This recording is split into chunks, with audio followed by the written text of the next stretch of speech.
Kudus yang ada bersama dengan kita. Terima kasih Roh Kudus. Kami ingin mengalami Engkau sekali lagi hari ini. Dan setiap kami pulang bukan hanya mengalami Roh Kudus, tapi karunia Roh Kudus bekerja lewat hidup kami. Jamah setiap kami yang ada di onsite dan di online. Di dalam nama Tuhan Yesus. Amin, amin. Siapa yang suruh duduk? Tinggi sekali inisiatifnya. Bolehkah kita shout sesuatu, sorakan sesuatu, katakan haleluya. Wah luar, belum 1, 2, 3 udah haleluya. 1, 2, 3. Silakan duduk. Selalu senang berada bersama dengan keluarga GBI Gilgal. Tema kita sepanjang tahun adalah back to basic. Dasar sangat penting. Ada banyak kehidupan, bisnis, atau apapun yang kita lihat runtuh karena masalahnya di dasar, di foundation. Dan bulan ini kita belajar tentang Roh Kudus. Saya mulai dengan minggu pertama. Minggu lalu Pastor Leonardo, saya sambung lagi. Dan saya rasa saya akan teruskan sampai bulan Juni. Sampai benar-benar kita ngerti, kita ngalami tentang Roh Kudus.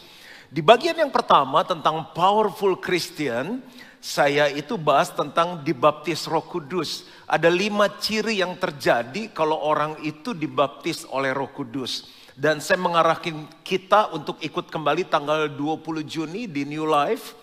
Supaya kita bisa lebih mengerti. Saya ikut berkali-kali sampai saya benar-benar bukan hanya dibaptis Roh Kudus, tapi hidup saya dipimpin oleh Roh Kudus.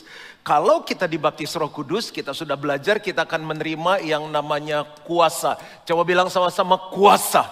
Itu power. Nggak mungkin jadi powerful Christian kalau kita nggak dipenuhi oleh Roh Kudus.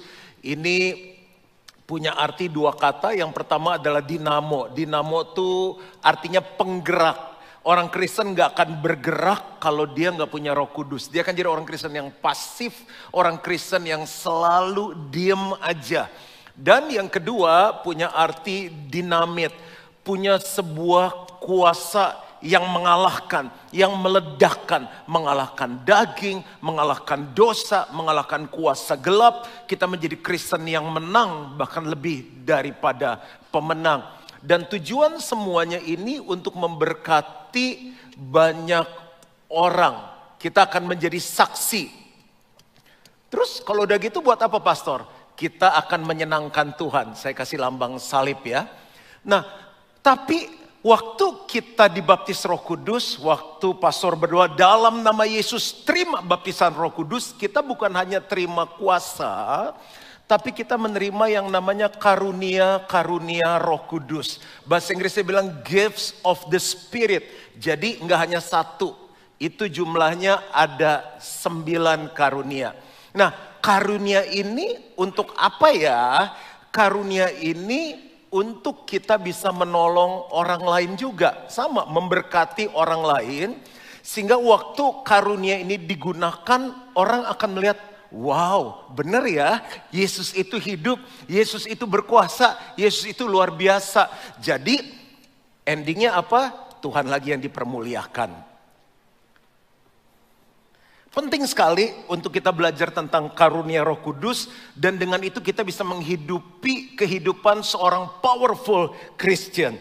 Nah, Roh Kudus itu ada untuk semua orang. Dari anak-anak sampai ke yang senior. Itu di Alkitab udah dituliskan. Anak-anak kita akan punya penglihatan. Mereka akan mendapatkan mimpi. 3 minggu yang lalu sebelum saya khotbah, saya diskusi dengan Pastor Evelyn yang menolong kami di bagian anak. Saya bilang, Evelyn coba pikirkan gimana anak-anak kita. Karena yang bisa ikut New Life itu kan hanya di atas 12 tahun ke atas. Saya mau yang dari 0 sampai 12 tahun mulai anak itu dibawa ke Gilgal Kids. Mereka ngerti Roh Kudus, mereka ngalami Roh Kudus, dibaptis Roh Kudus, dipimpin oleh Roh Kudus. Kalau nggak salah hari ini mereka semua juga ngalami hal yang sama dengan apa yang kita akan alami sebentar lagi. Nah, Roh Kudus memberi karunia-karunia Roh Kudus kepada orang percaya. 1 Korintus 12 ayat 7. Tetapi kepada tiap-tiap orang dikaruniakan penyataan roh untuk kepentingan bersama. Dalam bahasa Inggrisnya dikatakan, now to each one the manifestation of the Spirit is given for the common good. Masih ingat ada 9 karunia Roh Kudus. Di kebaktian 2 saya ikuti secara online. Kita belajar tentang hal ini. Yang pertama karunia apa aja? Karunia berkata-kata pengetahuan. Karunia berkata-kata hikmat. Karunia nubuat. Karunia kesembuhan. Karunia melakukan mujizat. Karunia iman. Karunia apa lagi? Berkata-kata dalam bahasa roh. Karunia menafsirkan bahasa roh. Karunia membedakan roh. Nah, kalau kita lihat di depan sini, waktu kita dibaptis Roh Kudus, waktu pastor doa dalam nama Yesus terima baptisan Roh Kudus, setiap kita menerima apa? Kuasa. Coba bilang sama-sama, kuasa. Bilang lagi gini, saya terima kuasa.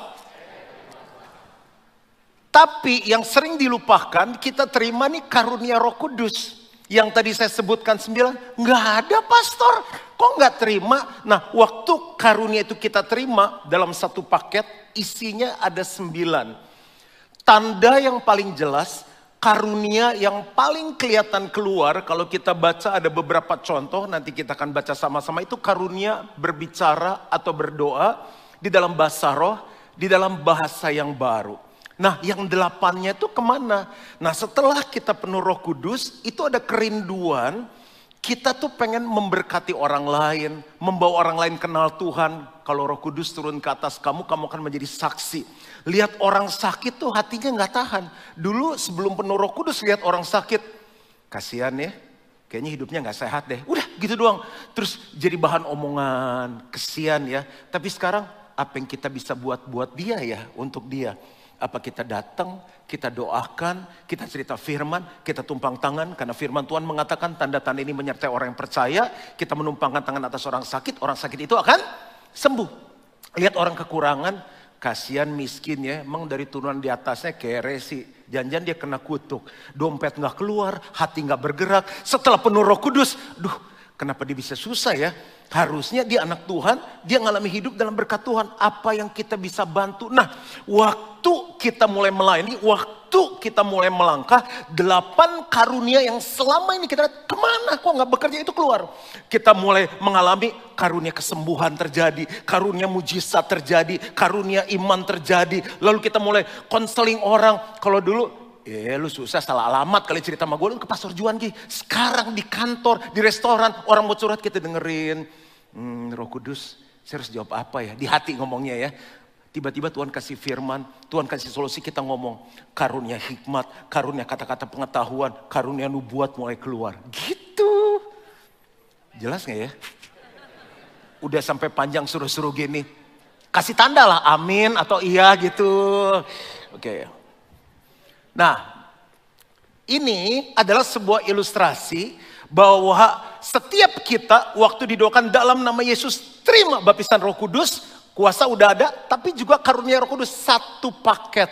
Itu harus dibuka, kita harus melangkah supaya itu bekerja. Hitung sama-sama, 1, 2, 3, oke? Jemaat hitung, silahkan. Ya ampun udah paling semangat itu. Aku udah sampai begini nih, hitung. 1,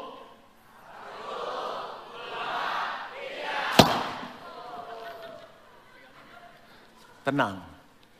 Emang perlu waktu dia untuk dibukakan. Ini memang sarapan kalau cuma telur rebus gini. Ini namanya pinata bagi yang gak ngerti. Nanti di Google aja. Saya waktu kecil ulang tahun gak dapat ginian. Jadi sekarang pas khotbah.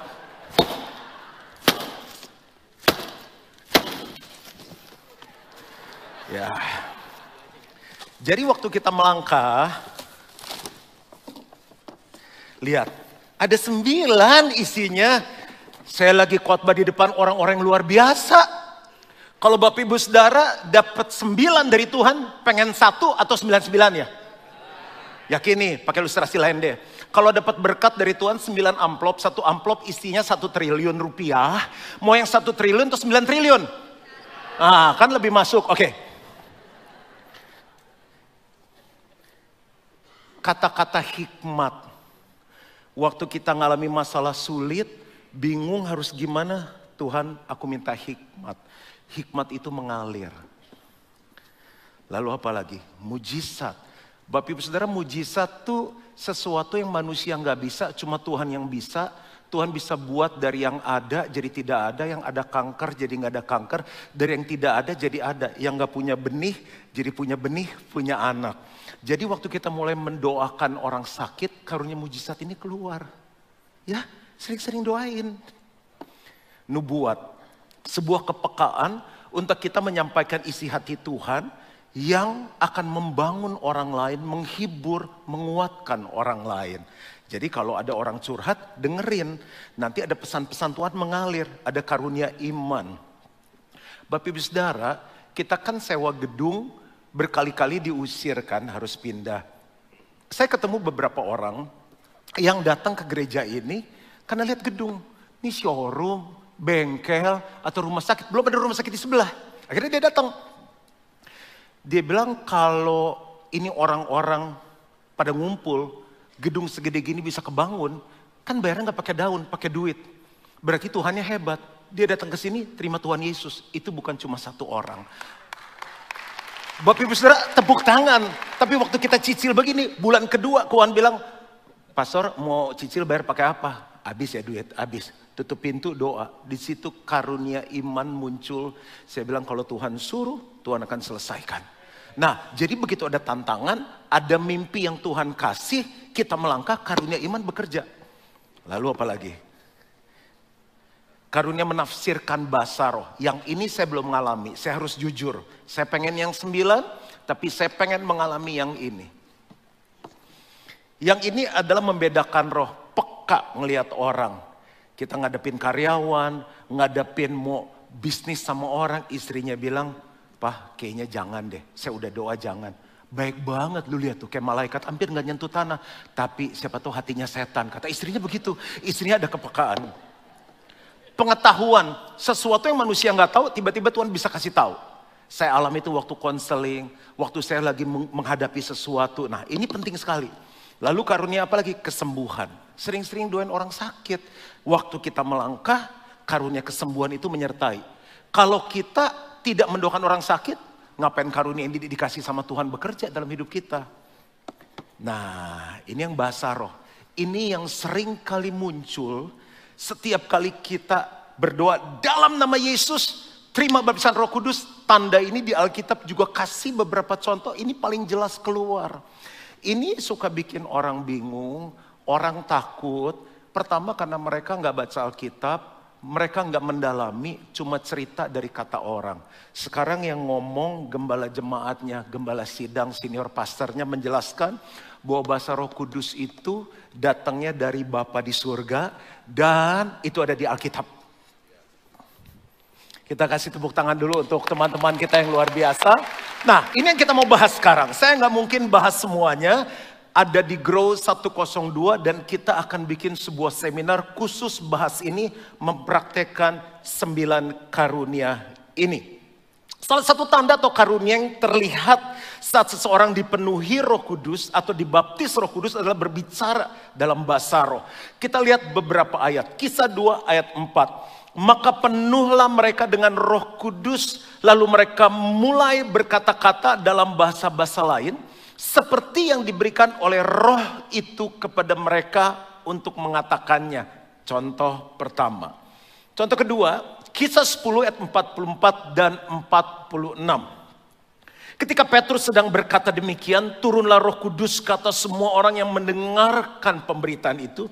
Sebab mereka mendengar orang-orang itu berkata-kata dalam bahasa roh dan memuliakan Allah.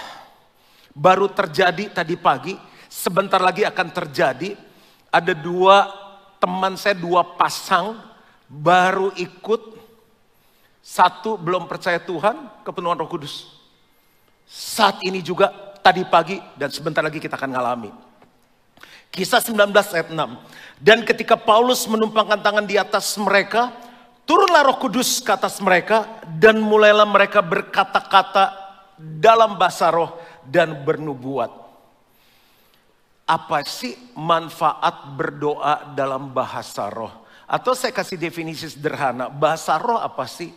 Sebuah bahasa yang kita belum pernah pelajari sebelumnya. Sebuah bahasa doa yang dikasih oleh Roh Kudus, sehingga dengan bahasa roh itu kita mengalami dua hal ini. Ayo kita baca yang pertama, sebagai bahasa doa. 1 Korintus 14 ayat 2. Siapa yang berkata-kata dengan bahasa roh tidak berkata-kata kepada manusia, tetapi kepada Allah. Sebab tidak ada seorang pun yang mengerti bahasanya. Oleh roh ia mengucapkan hal-hal yang rahasia. Bapak Ibu Saudara, pernah nggak roh ini pengen doa, tapi bingung apalagi yang mau didoakan. Hati masih susah, atau mungkin kita dalam keadaan yang baik. Nah, berdoalah dalam bahasa roh. Saya kasih contoh. Di awal saya dipenuhi Roh Kudus, berbicara dalam bahasa roh, saya mulai punya kerinduan. Saya cerita di khotbah yang pertama. Saya doakan teman-teman saya satu persatu, Tuhan, jamah dia, jamah mereka, selamatkan mereka, bawa ke Tuhan. Dan sampai semenit kan doanya kan, tapi hati itu masih pengen doa. Saya doa dalam bahasa roh. Hiparanama sekeanama, kiaradaba senterebeada. Saya doa, tiba-tiba air mata saya mengalir. Saya merasakan sesuatu. Ada kekuatan yang baru, ada sebuah keyakinan teman-teman saya itu pasti diselamatkan. Satu persatu datang ke Tuhan. Kalau saya cuma doa dengan akal budi, nggak nyampe semenit selesai. Tapi waktu saya berbahasa roh, saya sedang berbicara dengan bahasa rahasia kepada Tuhan. Dan Tuhan mendengarkannya. Lagi, sebagai pemimpin, itu tidak mudah. Bapak Ibu Saudara mungkin di sini mimpin keluarga, mimpin perusahaan, dan lain-lain. Bagi saya di persatuan memimpin jemaat ini tidak mudah. Saya harus khotbah apa ya Tuhan? Gimana membangkitkan pemimpin yang baru? Gimana mengembangkan pelayanan generasi? Saya bulan lalu masih khotbah bahwa kita ada di angka 11.000 jemaat. Saya kalau ikut evaluasi Selasa, saya dengerin semuanya. Saya dengerin, tiba-tiba 2 minggu lalu saya bilang boleh tolong diulangin enggak? Mereka baca datanya, saya bilang bisa send ke saya kan orang data. Saya lihat semuanya, kenapa udah 14.000 ya? Rupanya dari Januari ke April itu ketambahan 3.000 jemaat. Nah orang bilang, wow luar biasa ya Tuhan baik. Kita yang mikirin gimana? Saya sebagai pemimpin harus mikirin di titik itu setiap pagi, setiap malam, seringkali di kantor saya tutup pintu, di kamar saya doa dalam bahasa roh. Saya bilang Tuhan aku minta hikmat. Karena aku harus memimpin jemaatmu yang besar, di luar Tuhan aku gak bisa buat apa-apa. Ada ungkapan, doa tadi cuma semenit ya dengan kata-kata, tapi waktu saya berdoa dalam bahasa roh, saya merasa kelegaan, saya merasa ada kekuatan, saya merasa tuh Tuhan mendengar semua isi hati saya dan tiba-tiba karunia lain bekerja. Karunia iman mengalir, karunia kata-kata pengetahuan mengalir, karunia hikmat mengalir. Tiba-tiba Tuhan bisa kasih strategi kepada saya. Sama Bapak Ibu Saudara di perusahaan, dalam mendidik anak, nggak mudah. Berdoalah dalam bahasa roh. Roma 8 ayat 26. Sampai sini aman semuanya? Demikian juga roh membantu kita dalam kelemahan kita. Sebab kita tidak tahu bagaimana sebenarnya harus berdoa. Tetapi roh sendiri berdoa untuk kita kepada Allah dengan keluhan-keluhan yang tidak terucapkan. Mau doa tapi udah bingung mau doa apa lagi. Kejadiannya ini sebelum COVID. Boleh lihat sebentar video di depan?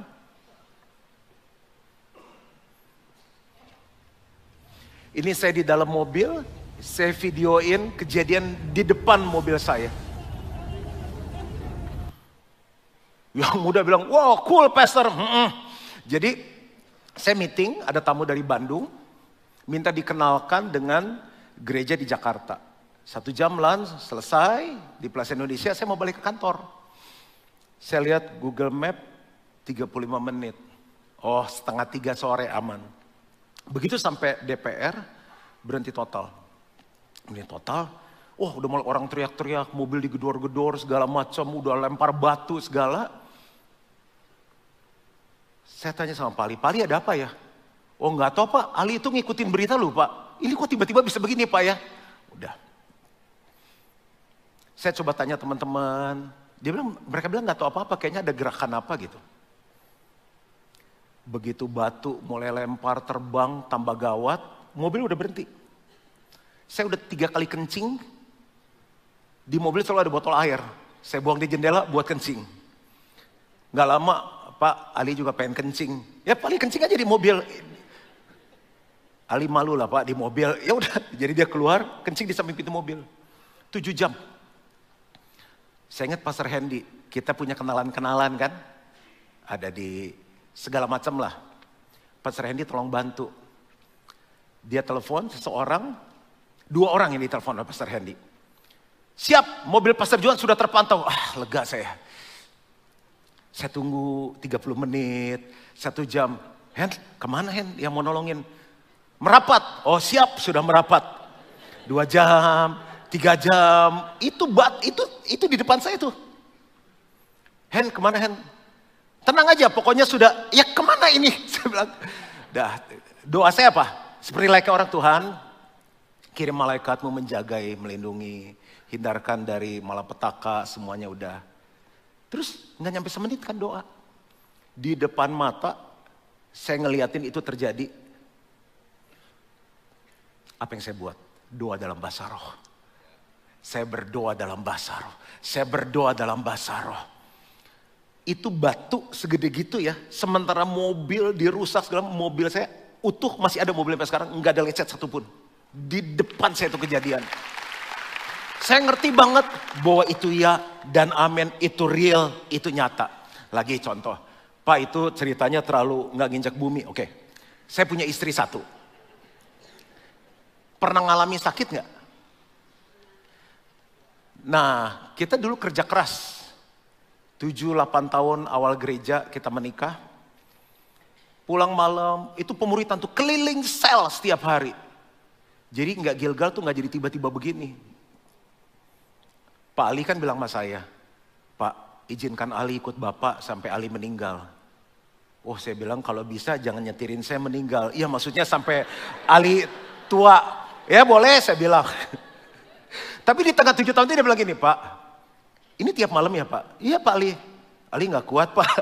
Jadi dia menyangkal sendiri kalimatnya. Masih ada sekarang Ali. Lalu istri saya suka drop. Makanya kalau beberapa pertemuan saya bilang maaf istri saya gak bisa hadir. Karena sudah terlalu capek, itu terbang sering sekali. Pokoknya pergi pagi pulang malam. Dan kita udah bawa ke dokter dong. Udah, doa udah, puasa udah, obat barat udah, obat timur udah.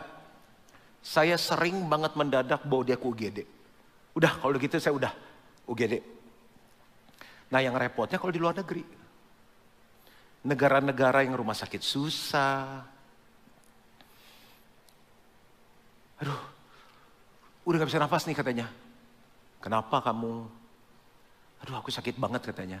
Dokternya gak tahu sakitnya apa. Yang saya bisa buat apa? Dalam nama Yesus udah. Virus udah saya usir. Bakteri saya udah usir. Penyakit apapun namanya. Itu mungkin virus sama bakteri kepahitan mas saya. Gue udah keluar, please deh. Jangan diusir lagi. Apa yang saya bisa buat? Ini baru kejadian 3 hari lalu. Tidur duduk dia. Saya lulus, tenang. Kita punya Tuhan. Lu mau cari di mana jam 3 pagi dokter? Doa. Hikapara namaseti. Yorobosana. Saya doa terus.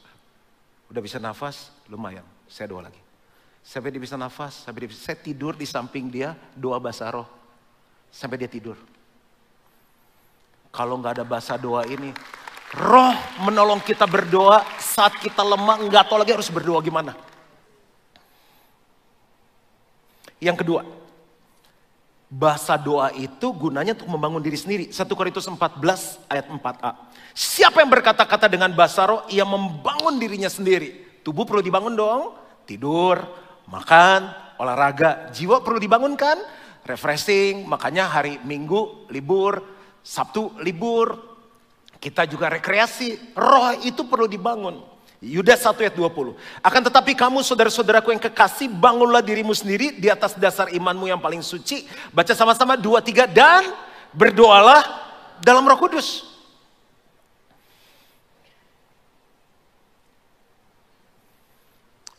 Bapak Ibu, sebagai pemimpin, semakin besar gereja, semakin saya dipakai Tuhan, semakin dikenal orang, tuntutannya banyak. yang ngiri, yang mau menjatuhkan, yang fitnah, yang gosip, pressure, tekanan.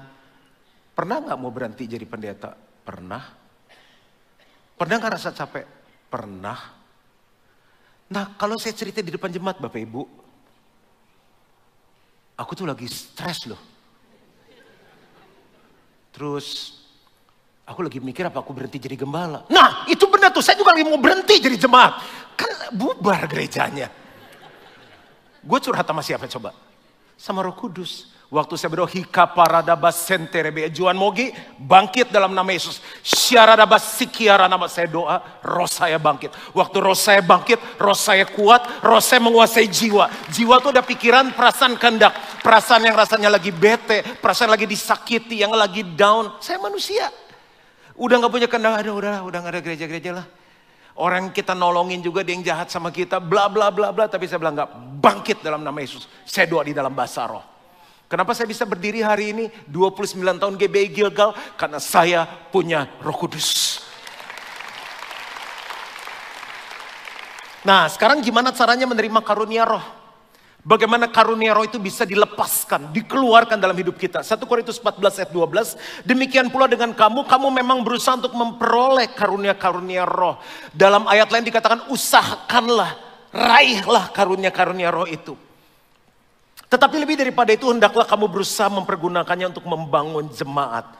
Yang pertama, miliki kerinduan untuk memakai karunia Roh Kudus itu. Kalau nggak rindu, nggak bisa dapat.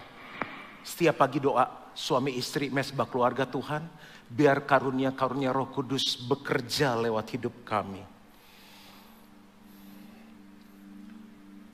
Mulai minta dengan karunia berbahasa roh. Saya disiplin diri saya setiap hari. Salah satu ketua pembangunan ketemu saya. Pak Freddy ini ketua teknis. Pak Oksan ketua, saya sampai udah lupa ketua apa. Saya penasehat. Mereka lapor, siap semua udah beres. Gambar arsitek jadi. QS jadi. MK jadi. Ini semua baik kontrak, bayarnya sekian. Kalau pastor molor, kita bayar lagi. Masalahnya apa saya bilang? Kapan mau bangun? Nggak tahu saya bilang. Loh, kok suruh kita kerja, giliran kita tanya kapan mau bangun, semua udah siap nggak tuh bangun? Kenapa nggak mau bangun sekarang? Nggak ada duitnya saya bilang. Oh ya udah, nggak berani jawab apa lagi kan? Jadi jawab ke mereka gimana? Ya saya bilang tunggu aja. Nanti kalau kontrak selesai harus extend aja saya bilang. Selesai WhatsAppan, saya masuk ke kamar kerja saya doa. Hika para nama sentiriaba. Horaya badas sikiara ada basanya, saya doa. Saya cerita sama Tuhan. Gak ada jawaban apa-apa. Doa lagi. Doa lagi. Doa lagi. Minggu ketiga masuk minggu keempat. Tuhan bilang, now is the time. Sekarang waktunya bangun. Disuruh Tuhan kan? Makanya lihat dari karunia bahasa roh, karunia iman bekerja. Saya masuk dong ke keuangan disuruh Tuhan, kok suruh bangun? Saya bilang, Santo, kasih saya presentasi keuangan gereja seperti apa. Saya bilang kita perlu sekian ratus miliar. Oh nggak ada, dia bilang. Presentasiin dulu, bikin proyeksi. Bisa toh? Nggak bisa katanya. Saya bilang Tuhan suruh bangun sekarang, saya mau tanda tangan. Dia cuma ngeliatin saya. Saya udah bikin bingung 2 orang. Tapi kalau Roh Kudus kerja sama kayak kita kerja, itu bukan Roh Kudus. Roh Kudus selalu kerja di luar bayangan kita. Saya panggil meeting, saya bilang, oh sekarang waktunya bangun. Yakin ya? Yakin saya bilang. Udah saya sign. Jalannya udah berapa bulan? Duitnya cukup pastor? Enggak. Saya cuma percaya karunia iman itu sedang bekerja sama persis. Waktu Tuhan lagi suruh bangun Gilgal Center 1 ini. Ini lumayan, udah ada tanah. Dulu belum ada tanah, baru cicil tanah kedua, udah gak bisa. Tapi karena saya bangun manusia roh saya punya kerinduan Tuhan, hidupku, gereja ini harus jadi berkat bagi banyak orang. Percayalah, gedung ini akan selesai dibangun. Karena Tuhan yang bilang, Tuhan yang akan tepati semuanya. Yang kedua, miliki motivasi untuk menjadi berkat. Setiap hari saya doa, Tuhan biar karunia Roh Kudus bekerja lewat hidup kami suami istri. Tadi pagi saya baru doakan yang hamil. Setiap kali ketemu orang saya tanya, apa kabar? Begitu dia bilang sakit, punya masalah, saya bilang boleh saya doa untuk kamu. Yang di gereja ini belum punya anak, itu udah berapa banyak hamil, gak main-main, anaknya kembar 3, kembar 2. Saya ketemu agen properti, ketemu siapa, saya gak kenal. Pak, Bapak pendeta ya? Iya. Doain kita Pak, apa yang saya bisa doain, pengen punya anak, ini saya doa. Bulan depan telepon, Pak terima kasih, hamil.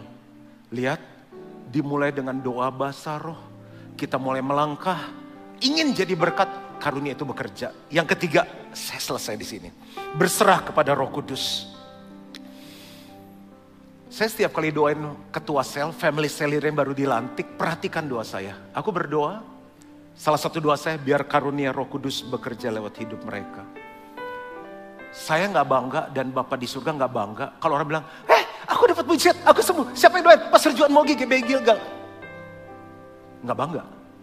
Tapi kalau banyak kesaksian, aku sembuh, aku selamat, aku pulih. Siapa yang doain lu? Gue kagak tahu dia tuh orang Gilgal, orang Pik. Itu siapa? Kita. Semangat sendiri saya hari ini. Kita. Gue kagak jelas namanya, tapi tuh kok baik sekali doain. Dan aku sembuh. Aku buta, tapi sekarang aku melihat. Bapak Ibu, bicara mengenai bahasa roh. Jangan pusing orang ngomong apa. Kembali ke firman. Saya kalau orang tanya, lihat aja firman Tuhan ngomong apa. Gilgal kepercayaannya gimana? Boleh menyembah Tuhan dalam bahasa roh. Di gereja boleh? Boleh. Asal apa? Sopan dan teratur. 1 Korintus 14 ayat 39b sampai 40 dan saya selesai di sini. Janganlah melarang orang yang berkata-kata dengan bahasa roh. Tetapi segala sesuatu harus berlangsung dengan sopan dan teratur. Saya selesai. Doa saya, Jemaat Gilgal bukan hanya hidup dengan kuasa Roh Kudus, tapi juga hidup bergerak dengan karunia Roh Kudus.